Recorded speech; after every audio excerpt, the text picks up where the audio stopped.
tahun 2022, kita ambil Masehinya. Tahun 2022 kemarin, kejadian terbesar apa? Apa? Kejadian Sambo biadab yang membunuh anak buahnya. Itu kejadian paling besar. Itu peristiwa terbesar. Berarti tahun 2002 kemarin bisa juga kita sebut dengan tahun Sambo. Paham? Tahun sekarang 2023, kejadian terbesar apa?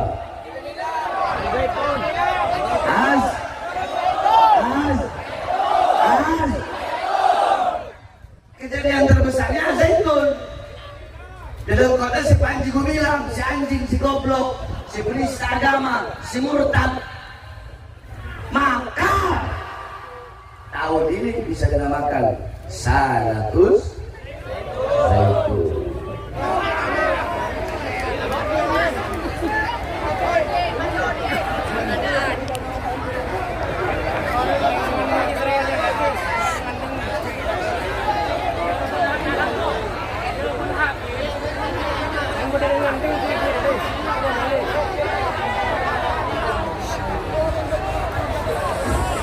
Talangkong perhatiati Terbuna Habib mana bikin enger kiram kita emoran nah detinya ona kalau ben hormat ireng perengaki tinggi insyaallah siap tak enger tinggi takbir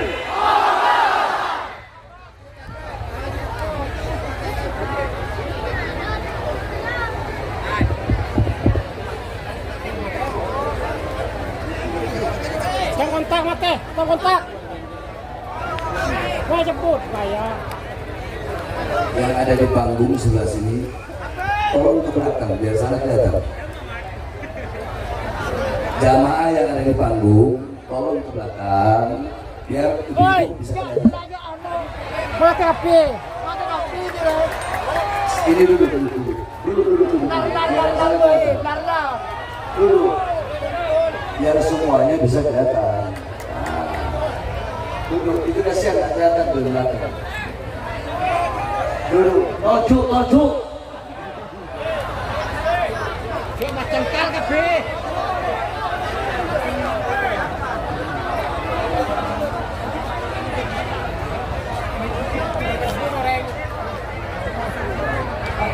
Kepada seluruh hadirin, saya harapkan tolong jangan ada yang ribut.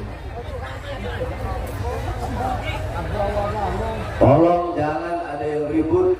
Pasang kedua telinga, pasang hati, dan dengarkan sedikit nasihat yang ingin saya sampaikan. Saya tanya, siap diam? Siap khusyuk? Assalamualaikum warahmatullahi wabarakatuh.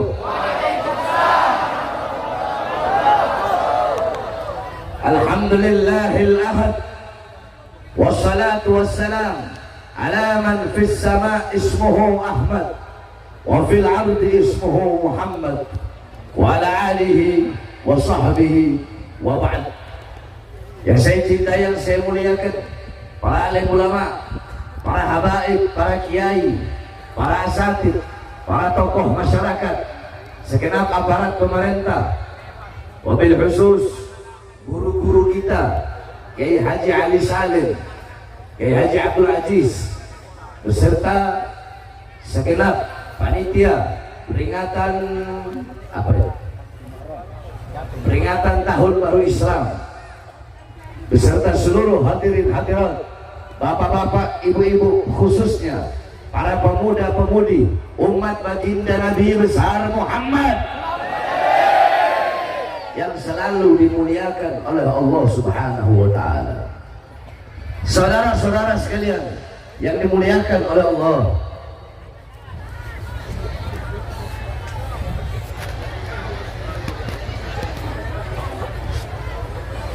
coba ibu-ibunya coba.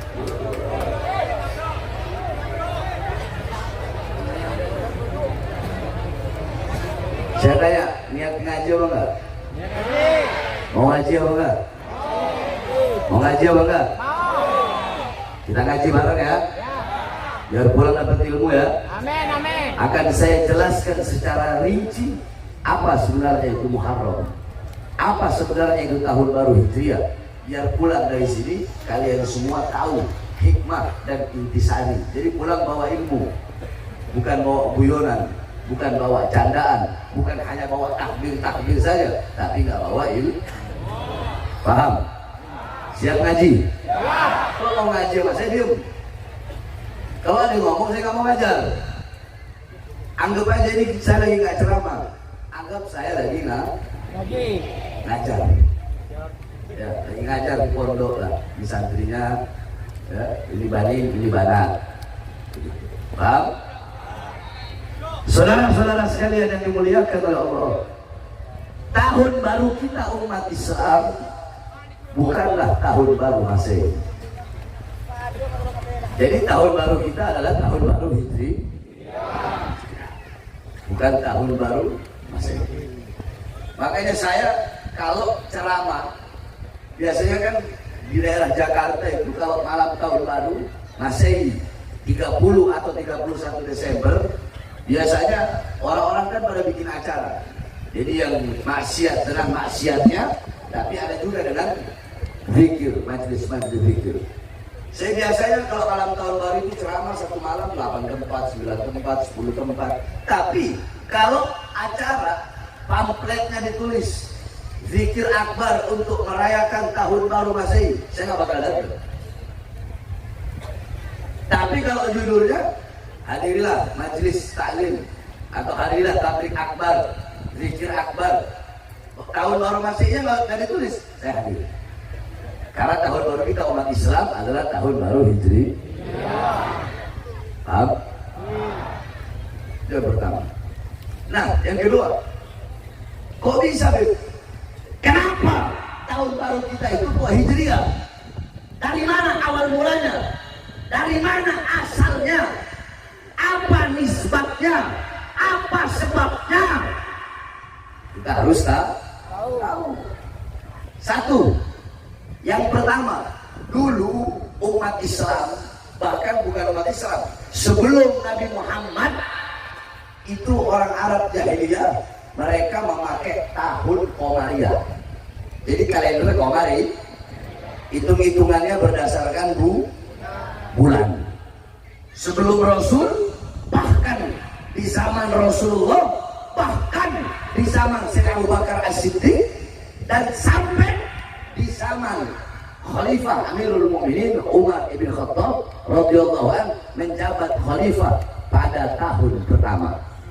Jadi sebelum zaman Rasul, di zaman Rasul, di zaman Sayyidina Abu Bakar, di zaman Sayyidina Umar menjabat khalifah di tahun pertama, itu umat Islam belum punya tahun.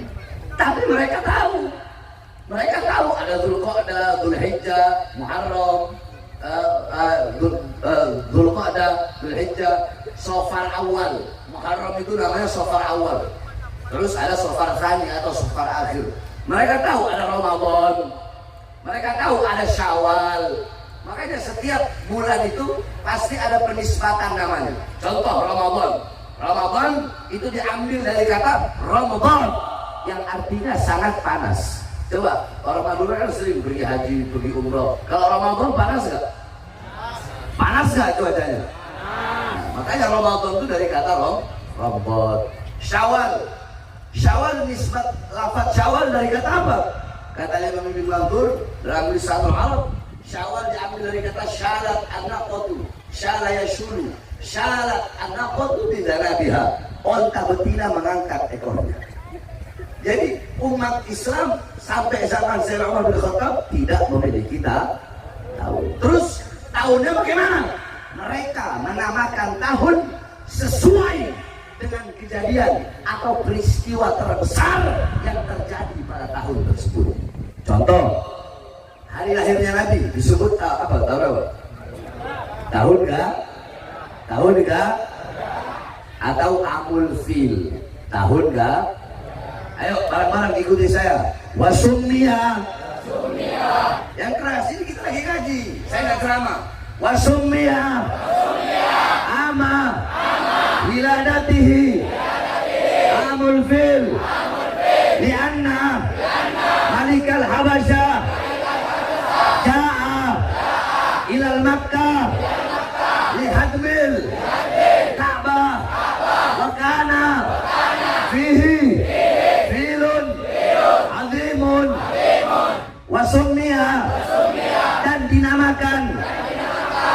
wiladatihi, tahun kelahirannya Nabi Muhammad, dinamakan tahun gajah. Lianna, karena Malikal Habasya, Raja Habasya, ja'a ilal Makkah, datang ke Mekah, lihadmil Ka'bah, dengan tujuan untuk merusak, untuk menghancurkan Ka'bah. Wa kana fihi filun azim, dan bersama terdapat gajah-gajah yang besar. Itu dalam kitab. Jadi tahun kelahiran Nabi dinamakan tahun gajah. Kenapa? Karena Raja Habasya datang ke Mekah ingin menghancurkan Ka'bah. Itu kejadian terbesar pada tahun itu, makanya dinamakan tahun gajah. Di zaman Rasulullah ada namanya Sanatul Amr, tahun perintah. Kenapa? Karena kejadian terbesar pada tahun tersebut Nabi Muhammad diperintahkan memerangi orang-orang musyrik. Ada Sanatul Idin, Sanatul Idini, tahun yang dimana dinamakan tahun Allah izinkan. Kenapa? Karena pada tahun tersebut Allah izinkan Nabi Muhammad untuk hijrah dari Makkah ke Yathrib. Ada Sanatul Tamhis, tahun pengampunan. Kenapa? Karena pada tahun tersebut Allah memberikan ampunan yang sangat banyak bagi umat Nabi Muhammad. Ada Sanah Tajridul Ka'bah, ada tahun renovasi Ka'bah. Kenapa? Karena kejadian dan peristiwa terbesar pada tahun itu, Makkah banjir, kemudian Ka'bah ada beberapa bagian yang rusak, kemudian diperbaiki. Jadi setiap tahun dinamakan dengan kejadian atau peristiwa terbesar pada tahun paham? Paham nggak? Contoh, kita kasih contoh. Kemarin tahun 2022, kita ambil Masehinya. Tahun 2022 kemarin, kejadian terbesar apa? Apa? Sam? Kejadian Sambo biadab yang membunuh anak buahnya. Itu kejadian paling besar. Itu peristiwa terbesar. Berarti tahun 2002 kemarin bisa juga kita sebut dengan tahun Sambo. Paham? Tahun sekarang 2023, kejadian terbesar apa?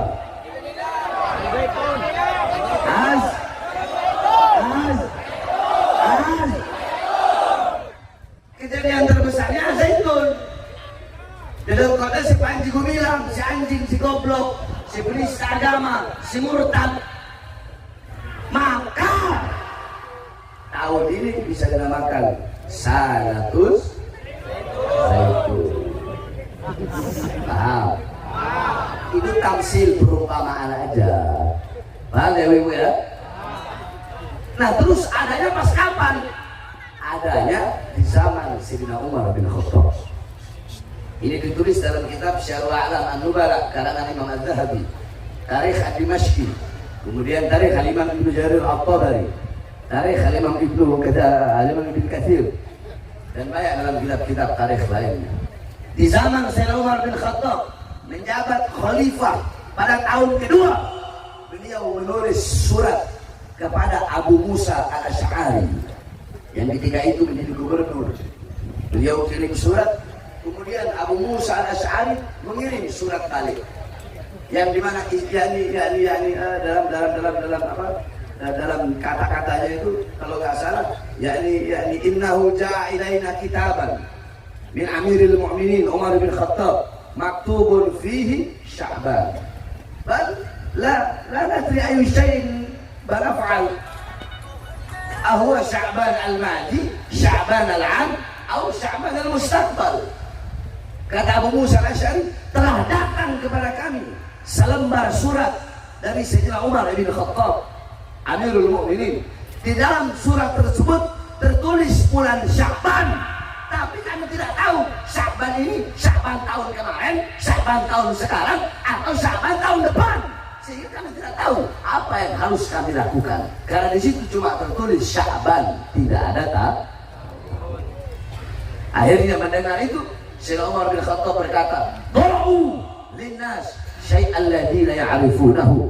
Letakkan bagi manusia sesuatu yang dimana dengan sesuatu itu mereka bisa mengetahui. Maksudnya apa? Bikin kalender buat umat Islam. Fa istasyara Umar ma'al ashab. Kemudian Umar bin Khattab bermusyawarah bersama para sahabat untuk menentukan tahun, untuk menentukan kalender, untuk menentukan bulan mana yang akan diambil sebagai awal tahun. Ada sahabat yang berpendapat, bagaimana kalau kita ambil awalnya mulai dari lahirnya Nabi Muhammad, berarti bulan Rabiul Awal. Sahabat tidak setuju. Kenapa? Takutnya nanti umat Islam akan mengkultuskan baginda Nabi besar Muhammad. Da'mad da'akun nasara li nabiyihim. Tinggalkan apa yang dilakukan oleh orang-orang Nasrani kepada nabi-nabi mereka. Ada lagi yang usul, bagaimana kalau kita ambil awal bulannya dari wafatnya Nabi? Tidak diterima juga. Oh, nanti jadi Amul Hasan, nanti jadi tahun kesedihan, nanti semua orang bakal bersedih. Akhirnya pendapat yang diambil adalah pendapat Al-Imam Ali bin Abi Thalib. Apa pendapat Imam Ali? Do'u linnas, letakkan bagi manusia kalender bulan yang dimana min narkil madinatil asnam ila madinatil iman. Letakkan bagi manusia tahun yang bulannya dimulai dari kita meninggalkan negeri berhala menuju negeri iman. Berarti mulai dari Makkah hijrah ke Madinah atau Yathrib waktu itu. Makanya yang diambil adalah bulan Muharram. Makanya tahunnya dinamakan tahun Hijri. Kenapa? Karena diambil daripada kata hijrah. Paham? Udah paham ya? Jadi apa awal mula sebab adanya tahun baru bagi tahun Hijriah bagi umat Islam itu diambil dari hijrah. Berarti kita duduk di sini merayakan tahun baru Hijriah tidak bisa dipisahkan. Setiap orang yang mengenang tahun baru Hijriah maka tidak bisa dilepaskan daripada mengenang hijrahnya baginda Nabi besar Muhammad. Jadi kalau ada ustadz, kiai, habib, penceramah datang duduk acara tahun baru Islam, maka dia harus menjelaskan apa itu hijrah. Karena tahun baru Islam, tahun baru Hijriah tidak pernah bisa dilepaskan dengan hijrahnya baginda Nabi besar Muhammad sallallahu alaihi wasallam. Bagaimana hijrahnya Nabi Muhammad? Kau pikir Nabi Muhammad hijrah itu enak? Kau pikir Nabi Muhammad hijrah enak-enakan? Tidak, saudara-saudara. Hijrahnya Nabi penuh perjuangan, penuh pengorbanan, dengan darah, dengan air mata. Sayyidina Ali bin Abi Thalib,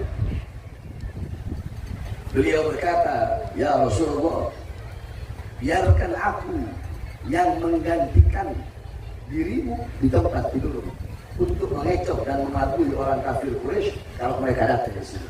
Engkau hijrah, engkau pergi bersama Abu Bakar, biar aku yang menggantikan. Imam Ali bin Abi Thalib mengorbankan nyawanya, mengorbankan jiwanya, menggantikan posisi baginda Nabi besar Muhammad. Beliau duduk, beliau tidur di tempat yang biasa ditiduri oleh Nabi, kemudian beliau bungkus pakai selimut. Ketika orang-orang kafir Quraisy datang, buka itu selimut, mereka mau bunuh, nggak jadi. Kenapa? Ternyata bukan Rasulullah, ternyata yang ada adalah Al-Imam Ali bin Abi Thalib. Lihat, apa yang beliau korbankan? Nyawa bukan itu korbanannya? Taruhannya nyawa bukan? Taruhannya nyawa bukan? Nyawa-nyawa para sahabat murah untuk baginda Nabi besar Muhammad. Bagaimana Sayyidina Abu Bakar As-Siddiq yang menemani Nabi Muhammad sewaktu hijrah bersembunyi di dalam Gua Thur sebelum Nabi Muhammad masuk? Sayyidina Abu Bakar berkata, ya Rasulullah, engkau jangan dulu masuk, biar aku yang masuk. Takutnya dalam gua itu terdapat binatang-binatang buas atau hewan-hewan yang beracun. Kalau engkau masuk lebih dulu, takutnya engkau terkena, atau engkau dimakan, atau engkau diserang. Biar aku yang masuk duluan. Kalau ada apa-apa, biar aku yang mati lebih dulu, ya Rasulullah. Masuk Sayyidina Abu Bakar As-Siddiq Beliau perhatikan setiap celah-celah daripada gua. Ada celah-celah lubang, beliau tutup dengan batu. Agar apa? Agar tidak ada satupun yang bisa menyakiti baginda Nabi besar Muhammad. Masuklah Rasulullah bersama Sayyidina Abu Bakar As-Siddiq. Rasulullah kecapean, Rasulullah kelelahan, sehingga Rasulullah tidur di paha Sayyidina Abu Bakar As-Siddiq. Ketika Rasulullah sedang tertidur, ternyata ada satu lubang yang belum ditutup, saudara-saudara, yang dimana lubang tersebut berisi ular yang beracun. Maka Sayyidina Abu Bakar As-Siddiq yang melihat ada satu lubang yang belum tertutup, beliau tutup dengan tangannya sambil beliau menjaga Nabi Muhammad agar tetap tertidur dengan nyenyak. Tiba-tiba ular itu menggigit tangan Sayyidina Abu Bakar As-Siddiq. Ular itu mematuk tangan Sayyidina Abu Bakar As-Siddiq. Ular yang beracun mematuk tangannya. Ulama beda pendapat, ada yang bilang tangan, ada yang bilang kaki. Sayyidina Abu Bakar As-Siddiq tidak kuat dengan rasa sakit yang beliau rasakan, sampai beliau nangis, air matanya jatuh di pipi Rasulullah SAW. Rasulullah terbangun dan berkata, "Ya Abu Bakar, wahai Abu Bakar, nih, kenapa kamu menangis? Apakah kamu tidak senang? Apakah kamu tidak gembira menemani? Apakah kau merasa susah? Apakah ini membebani, terbebani? Apakah sebuah beban bagimu sehingga kau menangis?" Apa kata Abu Bakar? "Bukan ya Rasulullah, aku menangis demi Allah, ini bukan beban. Aku sangat senang, aku sangat bahagia. Akan tetapi tadi aku menutup lubang ya Rasulullah, yang dimana lubang itu terdapat sebuah ular dan tanganku digigit. Aku tidak kuat, aku sengaja tidak menggerakkan pahaku karena aku tahu engkau sedang capek. Maka aku tahan rasa sakit itu sampai keluarlah air mataku dan menetes sehingga membangunkanmu. Maafkan aku ya Rasulullah." Rasulullah ambil ludahnya, ditaruh di tangan Sayyidina Abu Bakar As-Siddiq. Seketika itu juga tangan Sayyidina Abu Bakar As-Siddiq sembuh, saudara-saudara.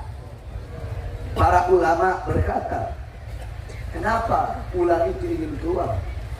Ternyata ular itu menggigit tangan Sayyidina Abu Bakar As-Siddiq karena Sayyidina Abu Bakar As-Siddiq tidak memberikan kesempatan bagi ular itu untuk melihat wajah indah baginda Nabi besar Muhammad. Jadi itu ular keluar dari sarang cuma pengen lihat wajahnya Nabi. Karena Sayyidina Abu Bakar As-Siddiq tempel tangannya nggak bisa lihat, makanya dipatok sama itu. Jadi itu ular tidak lihat untuk mencelakai Nabi, tidak. Tapi ular itu, kata para ulama, ular itu ingin melihat wajah indah baginda Nabi besar Muhammad. Orang kafir Quraisy terus melancarkan serangan untuk mencari Rasulullah. Allah Subhanahu wa taala melindungi kekasihnya. Di depan gua tersebut Allah perintahkan laba-laba untuk membuat sarang. Allah perintahkan 2 ekor burung dara untuk membuat sarang. Diperintahkan oleh Allah. Sehingga ketika mereka datang ke dalam gua, mau masuk, mereka berkata, tidak mungkin Muhammad ada di dalam. Sebab kalau Muhammad masuk ke dalam, pasti sarang laba-laba ini bakal rusak. Kalau Muhammad ada di dalam, pasti kedua burung dara ini akan terbang, tidak mungkin akan diam di sarangnya. Saudara-saudara sekalian yang dimuliakan oleh Allah, dalam kitab dijelaskan karena burung dara yang membuat sarang tersebut untuk melindungi Rasulullah, maka burung dara yang ada di Mekah dan Madinah saat ini itu adalah keturunan daripada 2 burung dara yang membuat sarang di depan Gua Thur, tempat sembunyinya baginda Nabi besar Muhammad. Binatang, hewan melindungi Nabi Muhammad, mencintai Nabi Muhammad SAW. Bagaimana seorang wanita yang dijuluki Dzun Natiqain, Zatun Natiqain, yang memiliki 2 selendang, yang memiliki 2 ikat pinggang. Siapa dia? Dia adalah Sayyidatuna Asma binti Abi Bakar, dalam keadaan hamil tua ketika beliau sedang hamil Abdullah ibn Zubair, suami beliau Zubair bin Awam. Beliau ketika itu sedang hamil Abdullah, dalam keadaan hamil tua makanan dan minuman untuk Rasulullah dalam gua. Beliau punya selendang, beliau punya ikat pinggang. Itu tidak muat, saudara-saudara. Ketika tidak muat, maka beliau sobek menjadi dua. Yang satu beliau taruh di perutnya, yang satu untuk menutupi auratnya. Itu pendapat pertama. Pendapat yang kedua, beliau belah menjadi dua. Kemudian yang kedua, ikat dua selendang itu disambung. Karena beliau hamil tua, perutnya besar, tidak muat, maka makanan ditaruh di perutnya. Kemudian selendang dua yang disambung, beliau taruh, beliau ikat. Dalam keadaan tidak pakai alas kaki, kepanasan, kehujanan, kaki-kaki beliau berdarah. Dalam keadaan hamil tua, rela mengorbankan dirinya. Untuk apa? Untuk membawakan makanan ketika hijrahnya baginda Nabi besar Muhammad. Apa yang telah kita lakukan untuk Nabi Muhammad? Apa yang telah kita lakukan untuk Nabi Muhammad? Jadi ketika berbicara tentang tahun-tahun Hijriah, maka tidak akan pernah bisa dipisahkan dengan hijrahnya baginda Nabi besar. Kalau tidak ada hijrah, tidak akan ada iman, tidak akan ada Islam, tidak akan ada takwa, tidak akan ada sholat, tidak akan ada ilmu, tidak akan ada amal, tidak akan ada warok, tidak akan ada khauf, tidak akan ada sunnah, tidak akan ada syariat. Kalau bukan karena hijrah baginda Nabi besar Muhammad. Nah terus Beb, pengertian hijrah itu apa? Ayo semuanya kita ngaji. Ikuti saya. Bismillahirrahmanirrahim. Yang keras, Cong. Kalau ngaji itu semangat, Cong. Bismillahirrahmanirrahim. Bismillahirrahmanirrahim. Qala Imam Suyuti. Berkata Imam Suyuti. Rahimahullah. Semoga Allah merahmatinya. Wa nafa'ana bi'ulumih. Dan semoga Allah memberikan manfaat kepada kita dari ilmu-ilmunya. Qala Imam Suyuti berkata, al-hijrah intiqal an syai'in ila syai'in. Hijrah itu adalah berpindah dari sesuatu kepada sesuatu. Jadi menurut Imam Suyuti, hijrah itu pindah dari sesuatu kepada sesuatu. Contoh begini, ini tisu adanya di mana? Ini, ini, pindah ke mana? Bawah. Berarti itu namanya hijrah. Pindah dari sesuatu kepada sesuatu. Apapun itu. Paham? Satu. Dua. Bismillahirrahmanirrahim. Qala Al-Imam Qurtubi. Rahimahullah. Berkata Imam Qurtubi. Semoga Allah merahmatinya. Al-hijrah. Hijrah itu intiqal min maudi wa maudi wa qasdu tarkil awal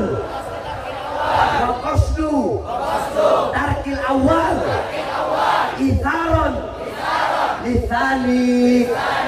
Imam Qurtubi berkata, hijrah itu adalah pindah dari satu tempat ke tempat yang lainnya, dan punya maksud dan punya tujuan dan menyengajai pindah dari tempat yang pertama menuju tempat yang kedua. Jadi kalau menurut Imam Qurtubi, hijrah itu pindah dari tempat yang pertama menuju tempat yang kedua. Contoh ini Pamekasan, ada orang Pamekasan, dia hijrah pindah ke Sampang, tapi dia punya tujuan, dia sengaja fokus tarkil awal. Jadi dia menyengajai. Berarti kalau nyasar itu namanya bukan hijrah menurut Imam Qurtubi. Jadi hijrah itu pindah dari satu tempat ke tempat yang lain, tapi dia punya tujuan, dia punya maksud, meninggalkan tempat yang pertama menuju tempat yang kedua. Paham? Sekarang yang ketiga, qala Imam Al-Mujahid rahimahullah berkata, Imam Al-Mujahid semoga Allah merahmatinya, al-hijrah tarku diyarahum in khafal fitnah wal iktidar.